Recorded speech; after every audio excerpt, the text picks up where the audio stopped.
Well, howdy folks, Philip here. This is Turtle Studios, and this is not one of the new Standard Series guitars. This is a Squier Classic 5, which I'll get into a little bit later. But if for some reason you haven't seen, the new sort of hot topic in the guitar community is the new Fender Standard Series guitars. I'm definitely one of the last channels covering this, but that doesn't matter. I think I have a totally different sort of point here. And I think all the drama surrounding these guitars is a little bit misunderstood. So if you're unaware, Fender released this new Standard Series line of guitars.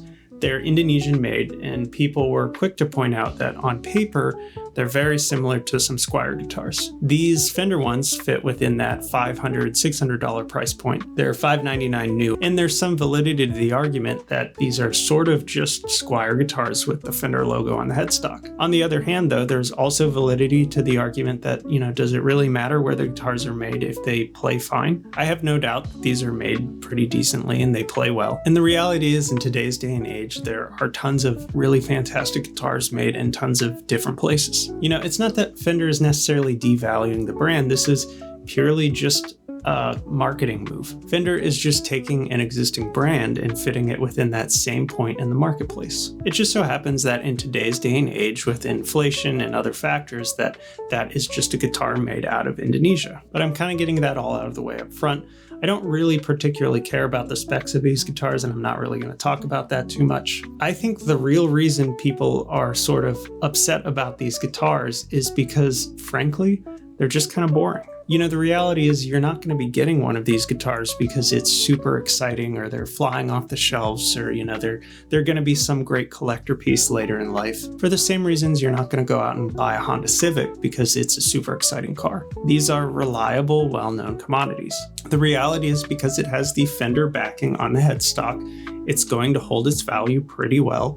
You're going to be able to take it really to any music store and get it serviced. You're going to be able to quickly and pretty easily sell it if you need to. There's going to be tons of parts on the market you can upgrade with, and you could pretty much get one of these from anywhere as well. And if you're like me and you're really in-depth into this gear community, you recognize there's better value out there. The Harley Bentons, the Ertz, the Squier Classic Vibes, the 37 other brands I haven't mentioned, Firefly, whatever it may be.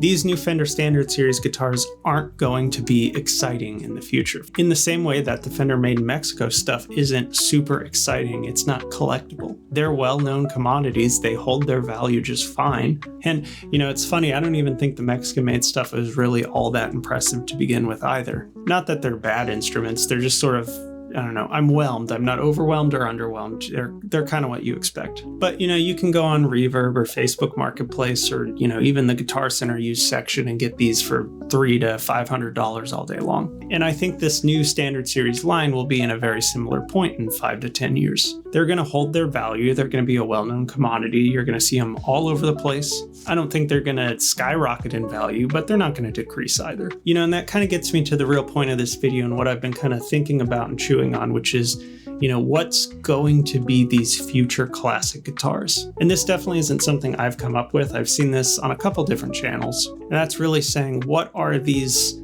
sort of unknown diamond in the rough brands that are really going to skyrocket in value potentially, or they might not be as readily available in the future. Of course, the American-made Fenders, the American-made Gibsons, all the custom shop stuff, that's going to hold its value, that's going to appreciate. But those are also, several thousands of dollars. I really think some of these budget guitars and budget instruments that sort of get the gear community all riled up have the potential to really be future classics. Things like the Harley Benton guitars, the Fusion series are very well known at this point for having fantastic specs, roasted maple, stainless steel frets. And I know Harley Benton's even improved some of the pickups they're putting in them. That was definitely a criticism of some of the earlier models, that the pickups were weak. I think a lot of these classic vibe guitars from Squier are really cool and really unique because they offer more than you expect at the price point.